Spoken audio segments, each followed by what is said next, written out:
In this video, you'll learn why and how accountants record the 4 closing entries in a manual accounting system.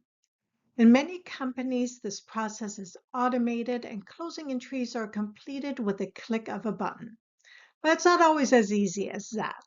The more complex an organization is, the more complex the closing process will be. That is especially the case when the company is a multinational company where accounting teams in various countries and different time zones close their ledgers over the course of multiple days. That said, let's get started with a manual process of recording the closing entries. At the end of each accounting period, the general ledger must be prepared for the next accounting period. We call that the closing process, and it's kind of like a reset button for all temporary accounts in the financial system.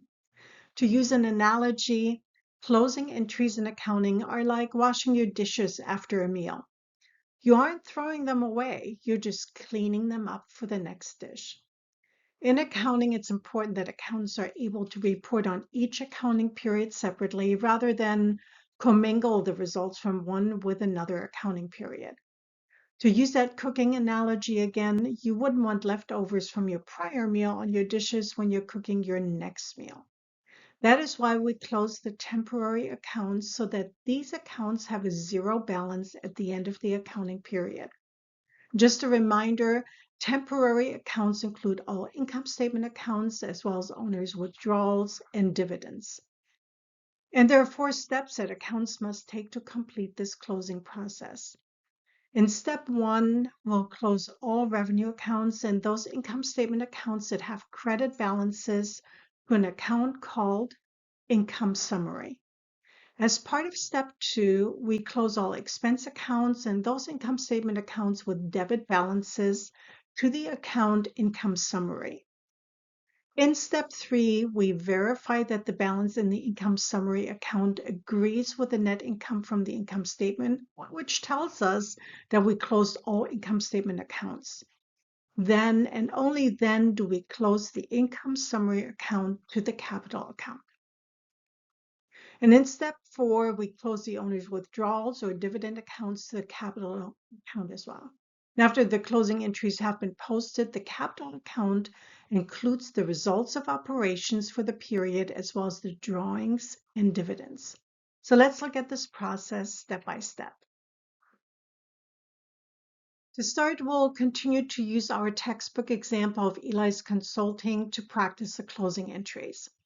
We first identify the temporary accounts, which are Trayton Eli drawing, $5,000, fees income, $47,000, salaries expenses $8,000, utilities expenses $650, supplies expense $500, rent expense $4,000, and depreciation expense $183.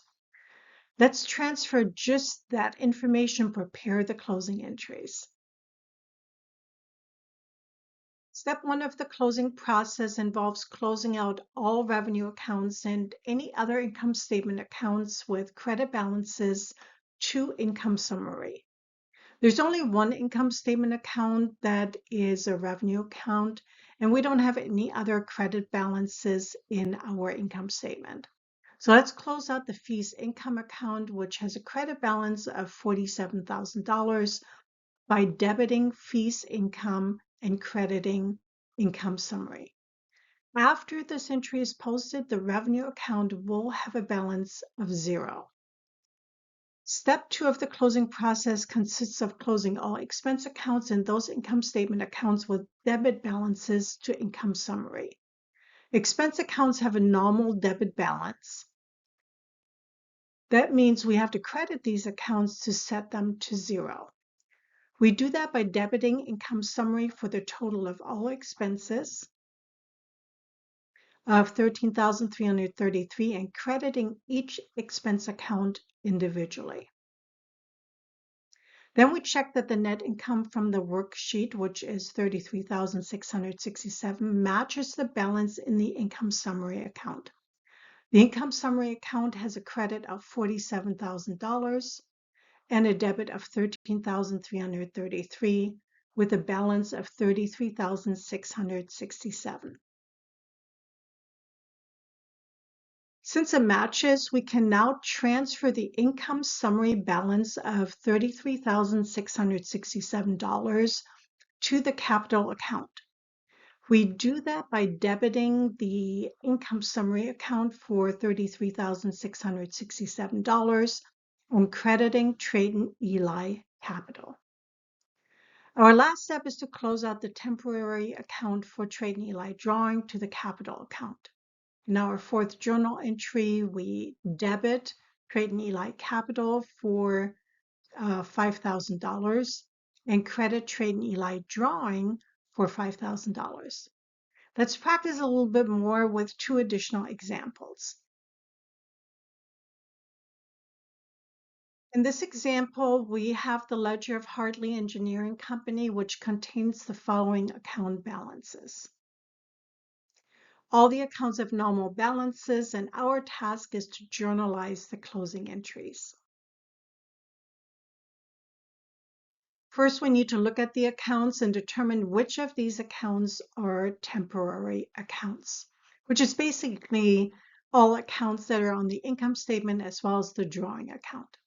I've prepared a listing of only those accounts that are temporary accounts on the right side.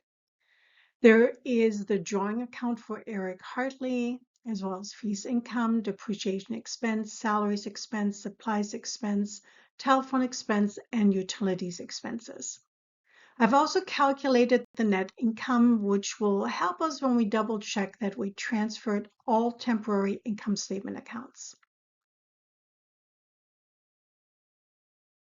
Step one of the closing process consists of closing all revenue accounts and any other income statement accounts with credit balances to income summary.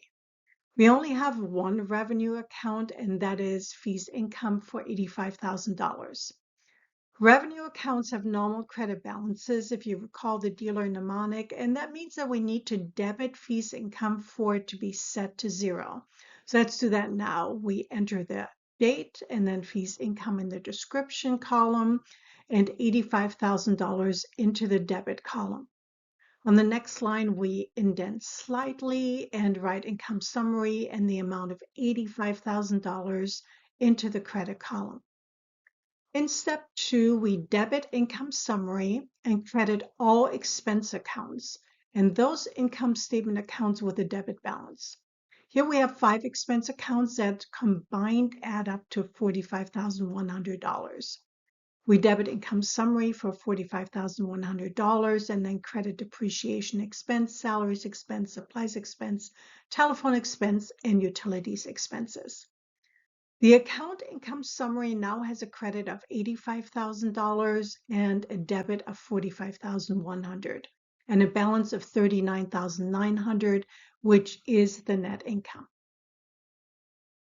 So now that we verified that we have the correct balance in the income summary account, meaning it agrees with the net income from the income statement, we can transfer that amount to Eric Hartley Capital as part of step 3. So debit income summary and credit Eric Hartley Capital. The last and final step is to transfer the amount of the drawing account of $24,000 to the capital account. We do that by debiting Eric Hartley Capital and crediting Eric Hartley Drawing for $24,000. Let's look at another example. Here's an example of Pereira Company as of March 31st. We need to prepare the closing entries. Let's first identify the temporary accounts, which I've done here by adding a T for temporary account after the balance. Our first entry consists of closing all revenue accounts, which we only have one account for fees income for $374,460. Let's debit that account to set it to zero and credit income summary for $374,460. In step 2, we first add up all expenses, which are $253,360, Expenses have a normal debit balance. That means that all of the expense accounts currently have a ledger balance that is a debit. In order to set these accounts to zero, we have to credit these expense accounts and debit income summary. We do that with a debit to income summary for $253,360 and credit each individual expense account. In step 3, we calculate the net income by subtracting all expenses from the revenue. I come up with $121,100 of net income. We double check what amount we have in the income summary account, which is a credit of $374,460 and a debit of $253,360, which gives us a balance of $121,100, and that agrees with the net income. That means that we're now ready to transfer the income summary account balance of $121,100 to the capital account. And we do that by debiting income summary and crediting Anna Pereira capital for $121,100. Last but not least, in step 4, we close the last temporary account, Anna Pereira, drawing to the Anna Pereira capital account, which we do by debiting the capital account for $13,000 and crediting the drawing account for $13,000. The next step is to post these journal entries to the general ledger so they become part of the final accounting records. I hope this video helped you understand the closing process in a manual accounting environment, and you now feel more confident in recording closing entries.